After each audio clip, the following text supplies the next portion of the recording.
It's a pleasure to be with you today, and especially to introduce our guest. Tracy Devine Guzmán is Associate Professor of Latin American Studies, Portuguese, and Spanish at the University of Miami, where she directs the doctoral program in the Department of Modern Languages and Literatures. She holds a BA in Foreign Affairs and French from the University of Virginia, an MA in Government from the College of William and Mary, and a PhD in Latin American and Romance Studies from Duke University. Professor Devine Guzmán has engaged in research and political advocacy in the Americas for 2 decades and served as a translator and consultant for Save the Children UK in Peru from 2003 to 2007. She has worked extensively throughout Brazil and is a Brazilianist, but has also done quite a bit of research in Peru, as well as in Argentina, Bolivia, Guatemala, Mexico, Spain, and most recently, India. She has won individual and institutional grants from the Ford Foundation, the Tinker Foundation, FLAS, CAPIS, the Fulbright Foundation, and the National Endowment for the Humanities. She's the author of numerous peer-reviewed articles on a variety of topics, including cultural history and the history of ideas, Indigenous and Native American politics and philosophies, nationalisms and nation-building, constructions of race and ethnicity, cultural production under authoritarianism, and childhood and the political subjectivity of children. She is also the author of the monograph, listen here, entitled Native and National in Brazil, Indigeneity After Independence, published with University of North Carolina Press. And this book was awarded an honorable mention for the Llasa Brazil Selection Book Prize 2 years ago. She is currently at work on a second book called Transnational Indigeneities, which traces ideas by and about indigenous peoples across the Americas and into the global South from the late colonial period to the present. We are thrilled to have her with us today. Please join me in welcoming Professor Devine Guzmán to BYU.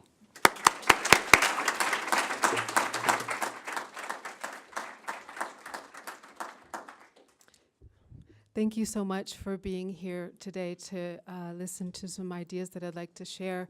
Thank you very much to the Kennedy Center and also to the Center for Latin American Studies for the opportunity to visit. Thank you very much to Rex and to Kelly and to Michael for helping me set up my presentation. I lived here for 3 years as a young girl, and it's the first time that I've been back in I'll just say decades, and I don't want to age myself specifically, but it's a pleasure and an honor to be here and wonderful to be back among these mountains. So thank you. My paper is on reviving the water, Native critiques of development from the Americas and the global South. I'd like to acknowledge the indigenous peoples of Utah, the Ute, the Goshute, the Navajo, and the Shoshone. And I'd like to dedicate this presentation to the native peoples of Brazil who, along with other Brazilians, are living a particularly difficult moment at this moment.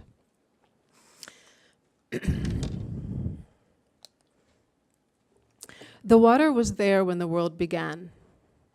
What kind of fool would want to stop it? Who is this creature who built that thing of rock and stopped the water? Is he two-legged like other men? Or is he a monster who decides things in his own way? How can a stream out of the mountains be killed? Will they open up the earth and drop us into it? Will they take the sun out of the sky? A stream has its life. It starts from many small springs, and it brings them all together. It feeds small bushes and large trees. It provides for the needs of fish, muskrat, and beaver, the kingfisher, and the little bugs that skip along the surface. Were the animals and the trees asked to give consent to this death? Native North American anthropologist, statesman, and writer Darcy McNichol penned these words into the mouth of an elderly gentleman whom he called Bull, sometime during the 1950s or 60s. The protagonist of McNichol's posthumous novel, Wind from an Enemy Sky, the leader of the Little Elk people, who witness over decades the measured undoing of their community, reflect here on the disastrous consequences of a fictionalized rendering of the Montana's Care Dam, a Depression-era infrastructure project that killed the Flathead River in the northwestern region of that state, along with many of the native workers who were contracted to build it, beginning in 1930. Now the largest generating electrical power plant in Montana, the Care Dam would be completed some 8 years later. It measures 204 feet high, 500 feet across, and comprises 85,000 cubic yards of concrete, powering 145,000 households. The overwhelming majority of these homes lie well beyond the Flathead Reservation where it is located. Born on that reservation to a Cree Métis mother in 1904, and an enrolled member of the Confederated Salish and Kootenai tribes, McNichol used his novels as a public platform from which to critique the colonialist power relations he sought to understand as a scholar of Native American histories, and which he observed not only as an Indigenous man, but also as an employee of the U.S. Bureau of Indian Affairs, where he worked from 1936 to 1954. While the developmentalist discourses of his day celebrated the human capacity to harness wilderness for the sake of capitalist modernization and its accompanying social progress, McNichol worked to call attention to the darker side of that story. Hydro-powered electricity for 145,000 households would come with a price. Thermomodification, water quality degradation, erratic inundation, desiccated, eroded, and infertile riparian soils, alternation of bottom fauna, killing off of juvenile fishes, suffering wildlife, predation of nests, drowning of nests, restructured lake food webs, massively reduced biodiversity. Returning to Bull's rhetorical question then, the dam would kill the water and much more. The animals and the trees did not offer their consent, and neither did the community. Indeed, McNichol's Indigenous leader is killed for his protest against the two-legged monster that disengages itself from the natural world it inhabits as self-proclaimed master. And of course, not only in North America, as we have similar stories about the fate of rivers and their peoples in Peru, in India, in Brazil, the cases that I'll mention today, and in countless other places. 5 decades after the construction of the Care Dam, 15 years after the publication of Wind from an Enemy Sky, and 500 years after Columbus sailed the ocean blue, ecologists Jack Stanford and Richard Hauer observed in their 1992 environmental impact study of the Flathead River that the river channel was not simply a conduit that conveys water downstream, but it was also a dynamic habitat that interacted in time and in space with groundwater aquifers, riparian vegetation, and landscape features of the entire river valley. Like McNichol, his tragic character, Bull, and millions of people globally whose lives and livelihoods coexist in delicate balance with river bodies and their surrounding environs, the scientists conceded that the harsh disturbance of nature's time-space arrangement would not come without consequence. Of course, what geochemists call the continental aquatic systems have felt human impact for at least 5,000 years, since the beginnings of agriculture, mining, and water manipulation, for instance. But as these pressures have increased exponentially since the 18th century, their lasting impression is no longer seemingly local or regional, like those observed by the Little Elk Chief and his real and fictitious counterparts. Indeed, the human impact on water systems has shifted to a planetary scale. The planetary impact on the environment, of which global river syndromes and the resulting insecurity of water resources manifest but one crucial instance, characterize the Anthropocene, the era likely to have begun during the past century and corresponding in the present to the massive proliferation of hydroelectric dams worldwide, in which the Earth system components are more controlled by human forces than by non-human ones. As historian Dipesh Chakrabarty put it succinctly in a well-known 2009 essay on the climate of history, humans have become a force of nature in the geological sense. At the same time the world has lived the unfolding of the Anthropocene, we have witnessed as well the rapid growth of a transnational social, political, cultural, and philosophical movement around the multifaceted and always slippery notion of indigeneity. The term now used widely to invoke a condition or an unfixed set of conditions shared among indigenous peoples worldwide. After 20 years of deliberation, the authors of the 2007 UN Declaration on the Rights of Indigenous Peoples made the crucial choice not to delimit the theoretical, lived, or juridical bounds of indigeneity to a specific set of qualities or qualifications. They leave room for millions worldwide to self-identify as indigenous in accordance with their local and in some case national customs, needs, and interests. While it will take decades to determine the long-standing value of this work or its translation into binding national legislation, the Declaration's existence alone arguably justifies, at least in part, the radical reduction of infinite diversity necessary to delimit the boundaries of its own subject, Indigenous peoples, and hence a subject of rights, into broadly acceptable and relevant terms. Likewise, my point is neither to generalize nor to chronicle the infinite ways in which Indigenous peoples and their ways of being, knowing, and remembering are distinct from one another, for either way one would never be able to stop talking. I wish instead to speak of a fundamental and yet also strategic set of common interests and priorities, many of which can be and are shared with non-Indigenous peoples. 11 of the Declaration's 46 articles mention explicitly the centrality of water and land resources to Indigenous rights, and thus by induction indicate the central role of these elements to the concept of indigeneity itself. According to Articles 10 and 25, Indigenous peoples shall not be forcibly removed from their lands or territories. No relocation shall take place without the free, prior, and informed consent of the Indigenous peoples concerned. Indigenous peoples have the right to maintain and strengthen their distinctive spiritual relationship with their traditionally owned or otherwise occupied or used lands, territories, waters, and coastal seas, and other resources, and to uphold their responsibilities to future generations in this regard. Global Indigenous consciousness has long coalesced, as reiterated by the UN Declaration, as well as by McNichol's much older protagonist, around perceptions of shared anxiety over unbridled developmentalism and its negative impact on the well-being of the natural world. In light of this shared apprehension, which stems from common losses and challenges on the one hand, and common priorities and possible solutions on the other, one might extrapolate from the experience of the Little Elk community and the US Northwest to other Americas, to the global South and beyond. The World Commission on Dams indicated at the turn of the millennium that less than 2% of our water is fresh, less than 33% of fresh water is fluid, and less than 1.7% of fluid water runs in streams. We have been stopping even these. We have dammed half of our world's rivers, and at unprecedented rates of 1 per hour, and at unprecedented scales. The 2000 report also estimated that over 80 million people had been displaced by dams worldwide, a number that since has only grown. As in the case of the Little Oak community, Indigenous peoples live in gross disproportion with the consequences of this displacement.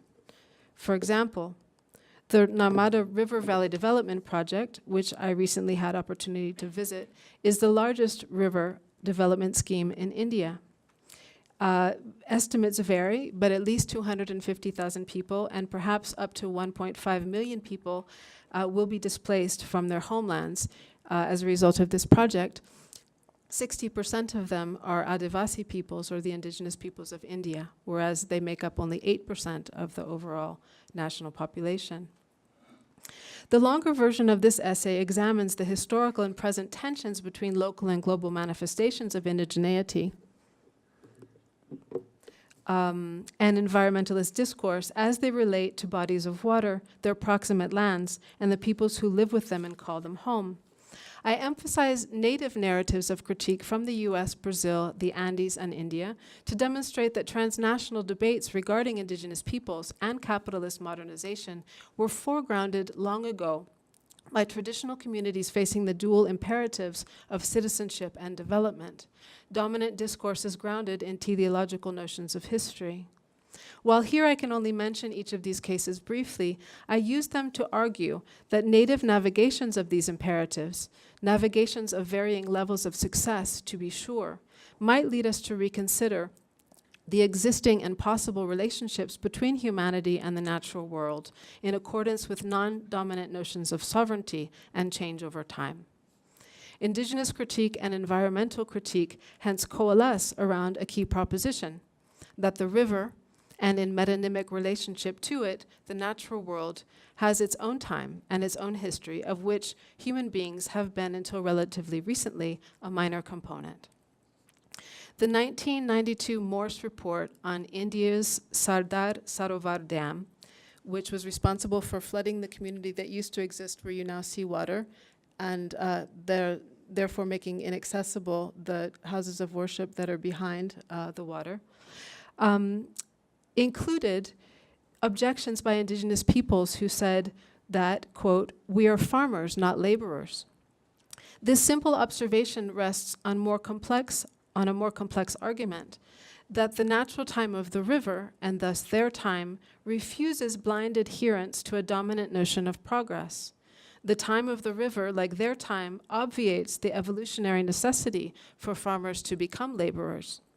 The time of the river, like their time, does not assign citizenship rights or human worth in accordance with a particular mode of production. José María Arguedas, whom I characterize perhaps a bit controversially as Peru's best-known Quechua writer, put it thus in one of his earliest short stories about resource management and social conflict in the Andes, called Agua, that was published in 1933, in fact at the very same time the Care Dam was under construction in Montana. "No hay dueño para el agua," he wrote. "Water cannot be owned." He put the sentence into the mouths of Quechua campesinos who were protesting the control and commodification of the precious resource by a powerful few. The story would not end well for Arguedas' ardent demonstrators, who, inspired by the author's childhood spent predominantly among indigenous servants and farmers, and his adult life consumed by efforts to render their language, knowledge, and culture meaningful for an often hostile dominant majority, end up meeting a fate not unlike that of McNichol's protagonist. In short, they are killed for their protest. A quarter century later, and in his most widely read novel, Los Ríos Profundos, Deep Rivers, Arguedas took up the theme of water resources once again, attributing to the deep rivers of the Peruvian highlands spirituality, historical agency, and a voice, accessible this time not only to Quechua villagers, but also to the novel's adolescent protagonist, Ernesto, with whom Arguedas identified personally. Fleeing on Sunday afternoons from his boarding school in the highland town of Abancay, a microcosm of the country's punishing, if fluid, socio-cultural hierarchies, Ernesto would find solace in the company of the Pachachaca, the Quechua name for the river he knew to be a bridge over the world. The Andean River is indeed the other protagonist of Arguedas' tale. It rushes, climbs, conquers, roars, and even smiles in an intimate concert with the young boy's shifting needs, moods, and desires. In one moment of joy, the young Ernesto confesses. Shall I read in English or in Spanish?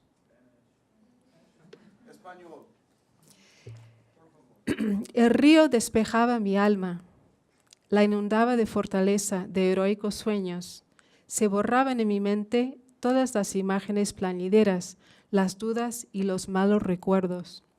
Sí, había que ser como ese río imperturbable y cristalina, como sus aguas vencedoras, como tú, río Pachachaca, hermoso caballo de crin brillante, indetenible y permanente, que marcha por el más profundo camino terrestre.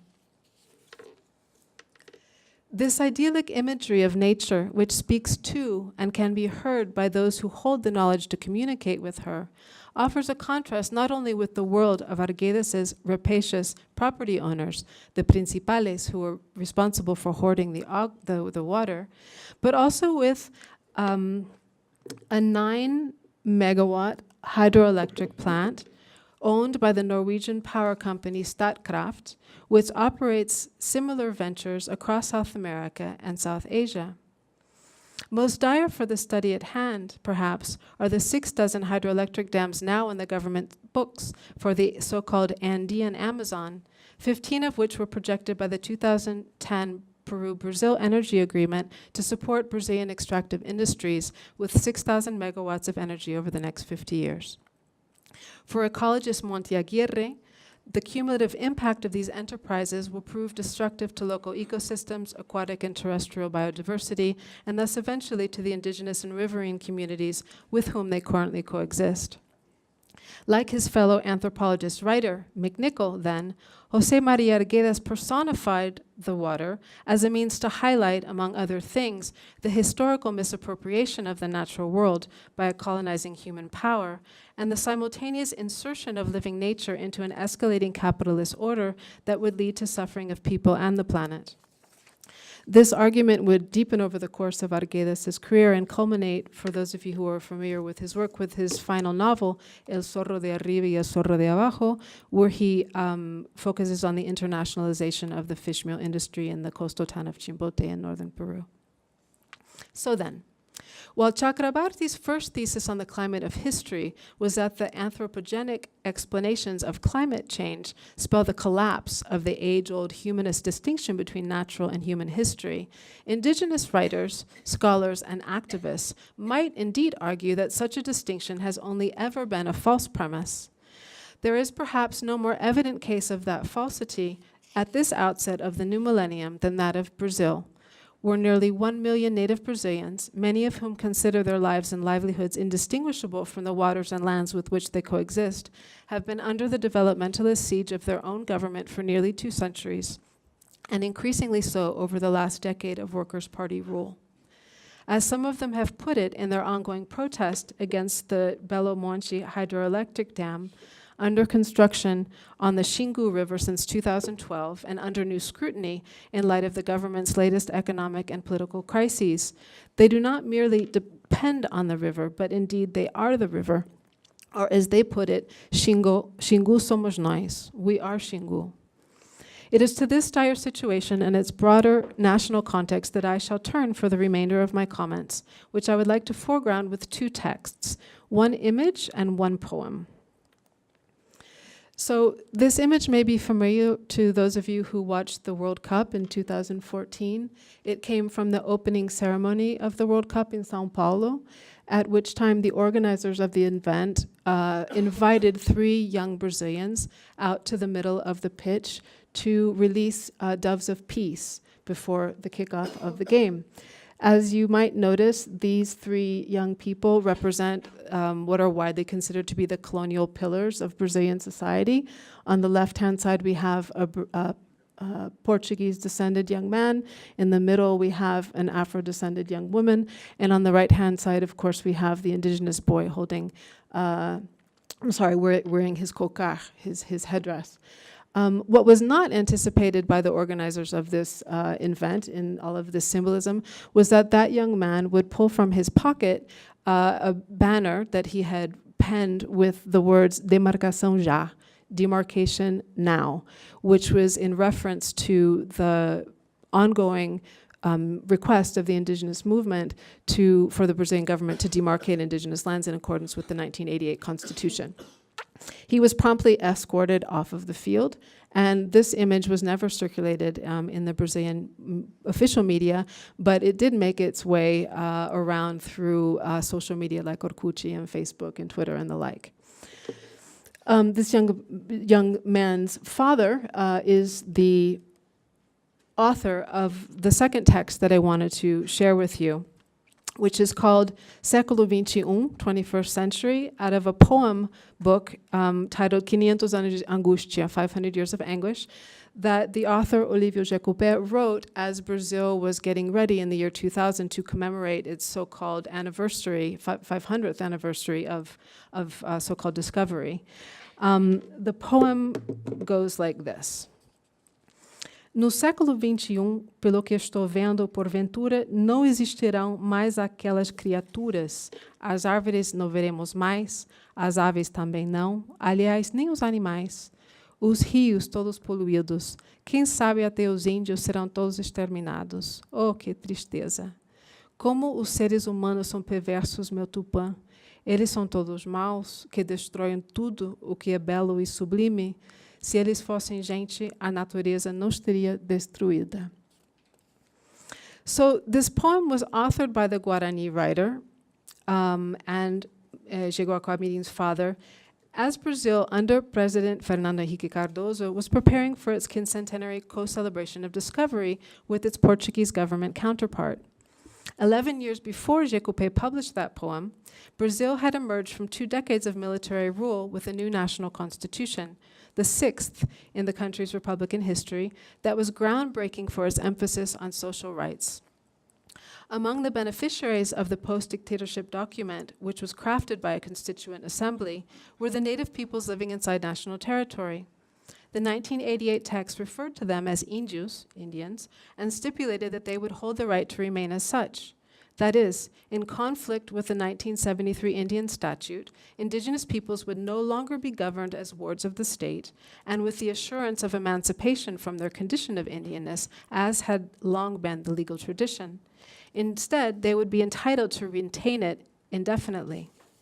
Article 231 of Chapter 8 of the Brazilian Constitution specifies, Indians shall have their social organization, customs, language, creeds, and traditions recognized, as well as their original rights to the lands they traditionally occupy, it being incumbent upon the Union to demarcate them, protect, and ensure respect for all of their property. An additional provision stipulated that all pending demarcation of indigenous territories would be completed by 1993. These many years later, and with Belo Monte underway and a national congress packed with the interests of agribusiness, the constitutional promise rings more empty than ever for many people. And mind you, the Constitution predates the UN Declaration on the Rights of Indigenous Peoples by almost 2 full decades. Article 231 may seem conservative, perhaps, in the shadow of the UN Declaration, the 2014 outcome document of the World Conference of Indigenous Peoples, and the intensely identitarian native politics now at play across Brazil, the Americas, and the globe. But in 1988, after the 20-year dictatorship had quashed the political and civil liberties of all Brazilians, the newly won legal capacity to be simultaneously native and national was quite revolutionary, and indeed it held great promise. The notion of an indigenous Brazilian citizenship countered not only a century of state-backed tutelage grounded in colonialist thought, but also, and much more audaciously, the ever-popular ideal of Brazil's egalitarian ethno-racial amalgam, social formation, and national identity.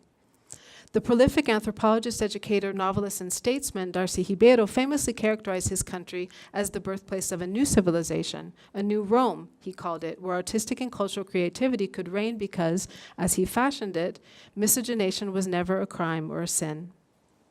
Brazilianness for Ribeiro and for kindred optimists with regard to the country's racialized social cultural order was in fact never merely a marker of belonging to a legal political community. Much more sweeping and ambitious, Brasilidade held in store the ethno-national identity of a people who were miscegenated in blood and in spirit.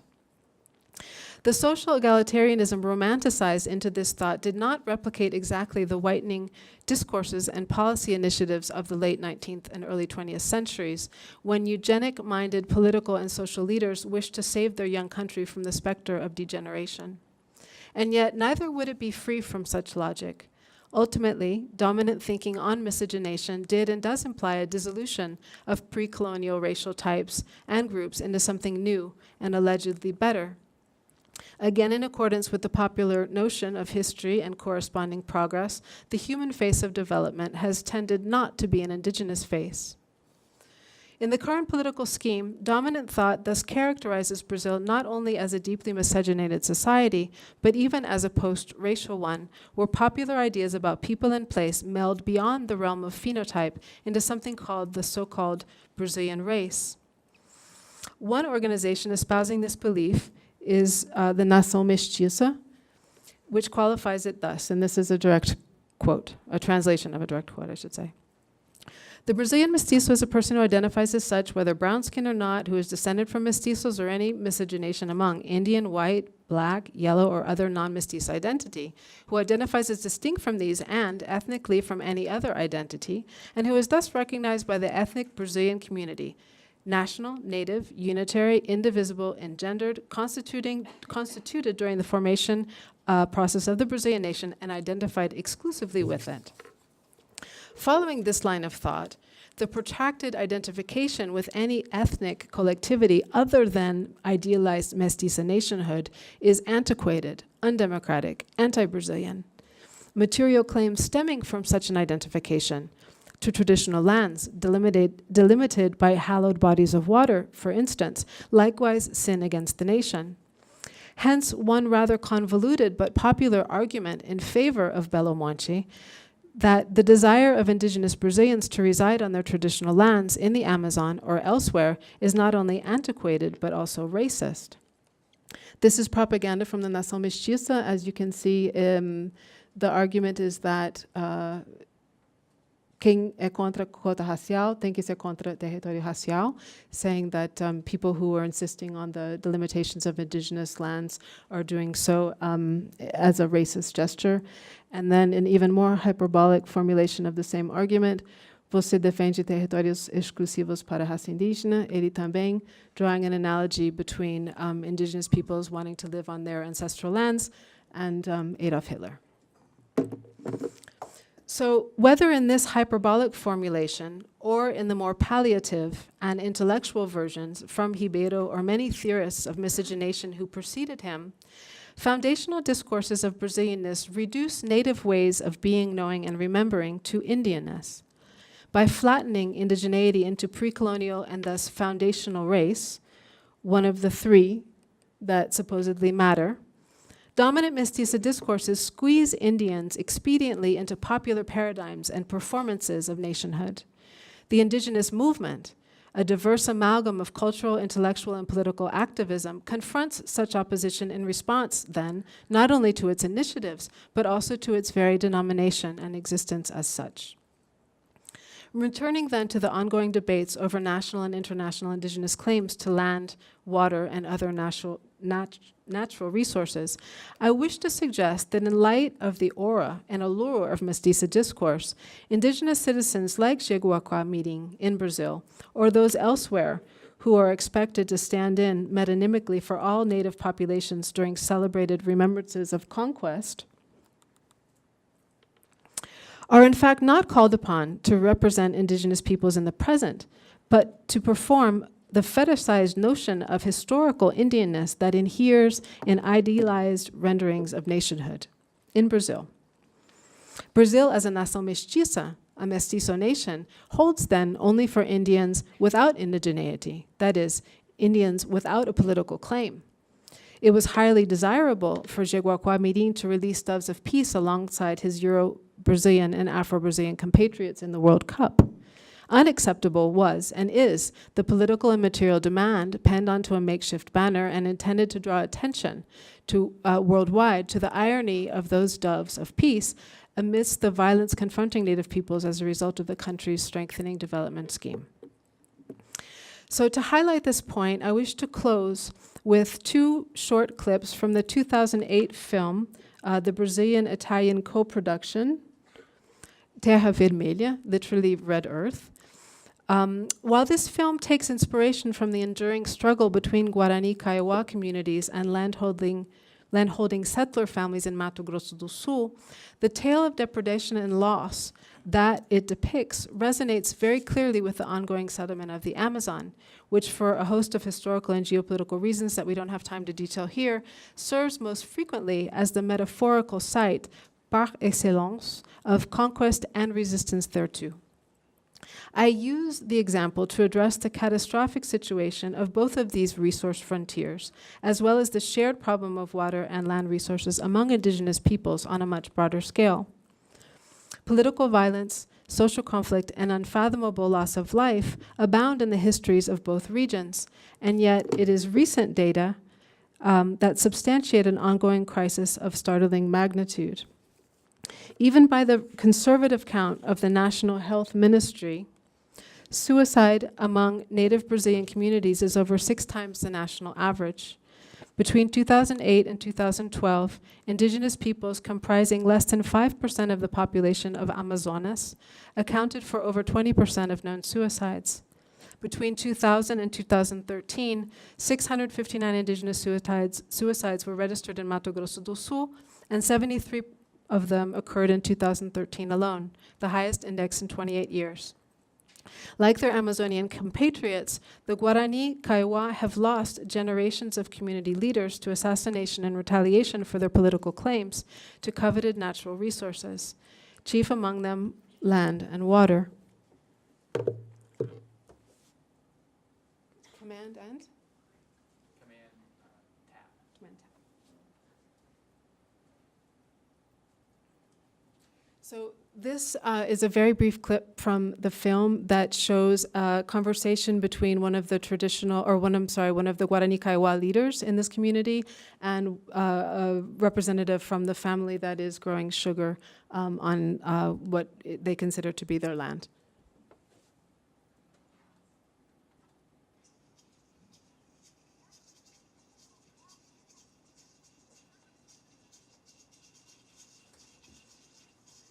I don't know that I have sound.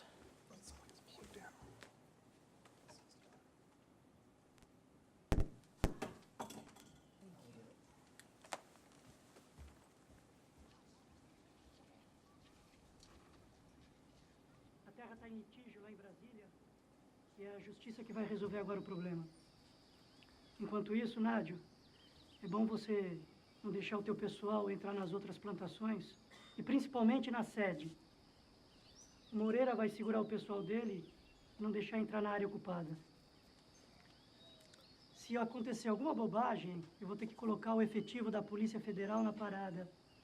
Eu não quero ver a justiça desrespeitada, ok? O senhor me desculpe. Todo respeito, procurador. Mas eu não sei como é que o senhor pode falar de justiça.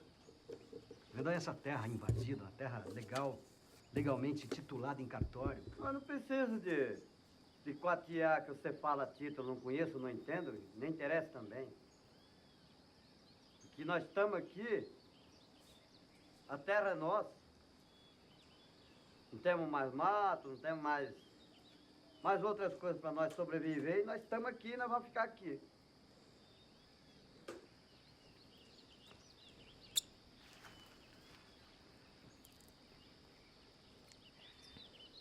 Essa terra aqui, o meu pai chegou aqui há mais de 60 anos. São 3 gerações. Eu nasci aqui. A minha filha foi criada aqui. Eu trabalho nessa terra de sol a sol para fazer disso aqui um lugar produtivo. Eu planto comida para as pessoas comerem.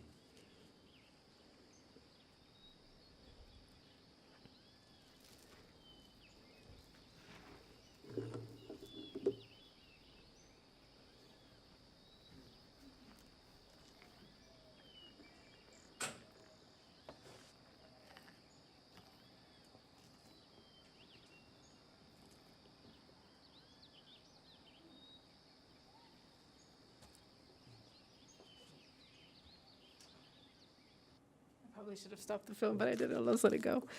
Okay. Okay. So this film, Terra Vermelha, was filmed in Mato Grosso do Sul amidst the violence that it portrays. Indeed, the film's protagonist, Ambrosio Vilhava, the man who eats the earth, was assassinated in 2013 for his political activism. The Chilean director of this film, Marco Betis, has explained in interviews that the 200 Guarani Kaiowá men, women, and children who appear in the film are not actors, and that soon after the filming began, he and Brazilian screenwriter Luis Bolognesi were forced to rewrite the script or to shelve it entirely in light of the input and critique from their cast. As practitioners of a primarily oral historical tradition, the non-actors most often produce their lines spontaneously. In light of my focus here on the interconnectedness of human and natural worlds and well-being, I wish to draw attention to the film's critique of teleological histories and the developmentalist narrative that typically accompany them. What is more, as Betis and the cast demonstrate, life-saving resources rest in the balance as people are forced to navigate the murky waters of identity politics. The English title of the film, Bird Watchers, refers to groups of tourists who visit Mato Grosso do Sul to experience nature, watch birds, discover interesting animals, behold real Indians, and so on.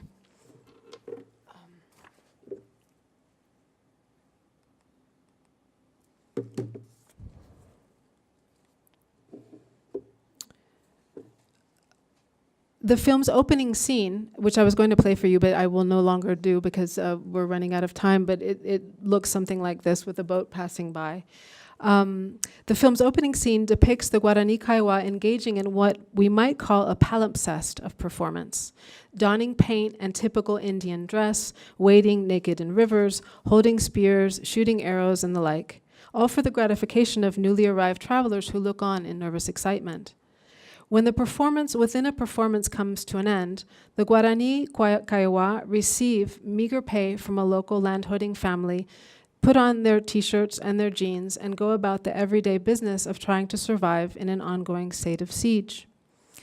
In light of the harsh critiques waged relentlessly against Native peoples in Brazil and elsewhere who fail to perform authenticity to the satisfaction of their non-Native countrymen, particularly when valuable real estate is at stake, the scene is a particularly courageous one.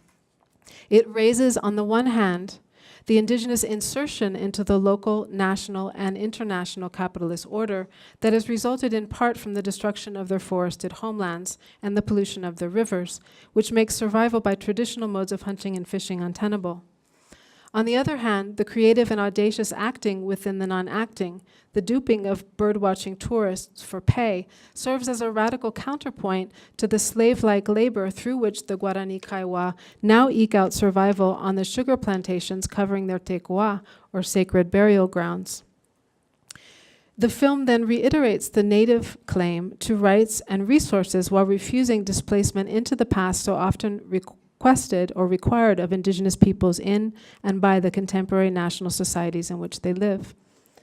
This is an ad from the World Cup again, 1914, of Coca-Cola, of course, that got a fair amount of attention because Coca-Cola was a holder of the company, or I'm sorry, was a stockholder in the company that was growing sugar on the territory of the peoples who were being exposed, the same ones that are depicted in the film, and of course is they're used in their product. So the audacity of the image was a little bit too much for some people. But the film's critique of the economic model, this economic model, that posits indigenous Brazil and the Amazon in particular as its sacrificial lamb, hinges not on romantic authenticity, but on the quandaries of lived indigeneity in the present with all of its contradiction, complexity, and possibility. The farmer, Moreira, his litany of legal claims and his exaltation of material labor, I work from dawn to dusk to make this place productive. Eu trabalho de sol a sol para fazer disso aqui lugar produtivo, he says, speaks directly to the argument that is commonly heard from detractors of Native peoples, that Indians are useless precisely because they do not produce. Nadio's response, to pick up the land and to eat it loudly while the settlers look on in incomprehension, underscores the incommensurability of their conceptualizations of the earth and its treasures. What for one man represents work and capital is for the other an epistemological and ontological claim about the nature of being itself. There is not now, nor can there be, a separation of human and natural worlds. Or as the writer Olívio Jacopé put it in his poem, se eles fossem gente, a natureza não seria destruída. If they were human, they would not destroy nature. They would not destroy themselves. In most succinct form, Xingu somos nós. We are Xingu. Native critique, past and present, might go as far then to say that the Anthropocene is nothing new, not because humankind's geological impact has hitherto gone unnoted, but because, as the Little Elk people lamented on the day their river was killed, and as Arguedas's highland peasants claimed when the water was stolen, and as millions in India and in the Amazon argue today, as they have argued for decades against the damming of the Narmada and the Xingu rivers, natural history has always been and can only be human history. A stream has its life, Darcy McNichol told us, and we should work on reviving it as it is also our own. Thank you so much.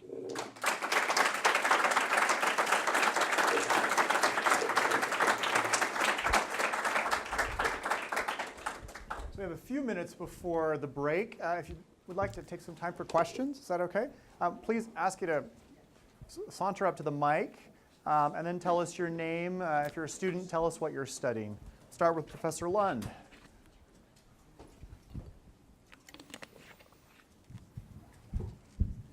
Hi, Christopher Lund, coordinator of Latin American Studies. My question is this: your suicide statistics are indeed compelling.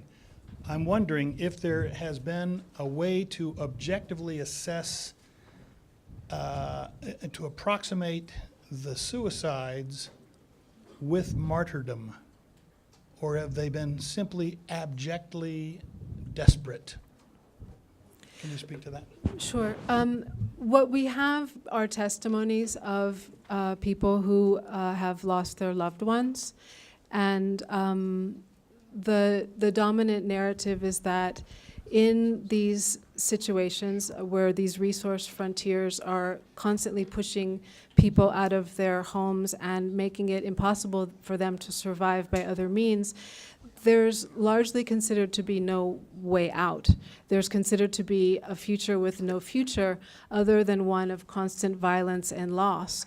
There's also not an investment made in rehabilitating people to place them on other lands where they could be secure and secure some kind of life for themselves in terms of education or work. So I've not heard claims or explanations related to martyrdom. The explanation is more one of desperation and of a sense of futility without any hope on the horizon for things getting better in the near or the long term, unfortunately. Thank you for the question.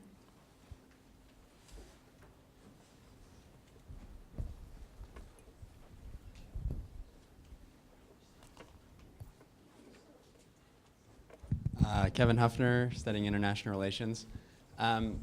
So, I don't know, I'm a proponent of development, of economic growth, of many of the things that are causing some of these problems.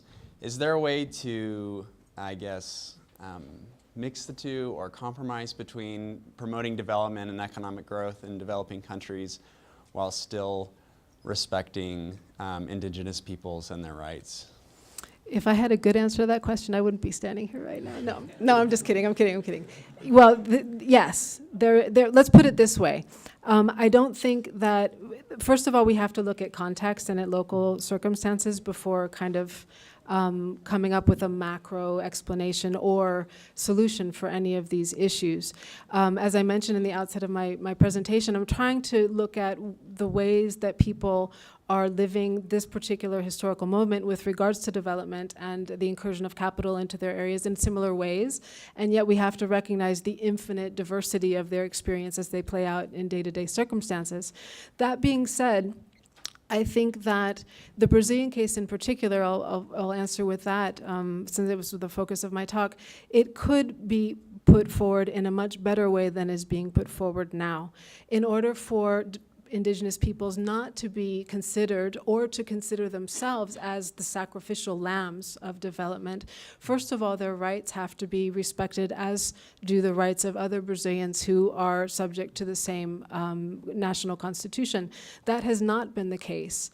So a first step would be for people's rights to be respected as development projects go forward. The Belo Monte hydroelectric dam has gone forward at the expense of indigenous peoples and their lands, entirely plowing over their constitutional rights to be interlocutors in the conversation about the kinds of development projects that will go forward in the Amazon. And indigenous leaders in Brazil, not associated with FUNAI, the National Indian Foundation, but associated with different kinds of grassroots organizations or non-governmental organizations, have said that they embrace the notion that Brazil as a nation needs to, move forward into the 21st century and recognizes the requirements for energy, for example, in places other than the ones in which they live. However, they've asked to be party to the conversation rather than subject to the random decisions and the arbitrary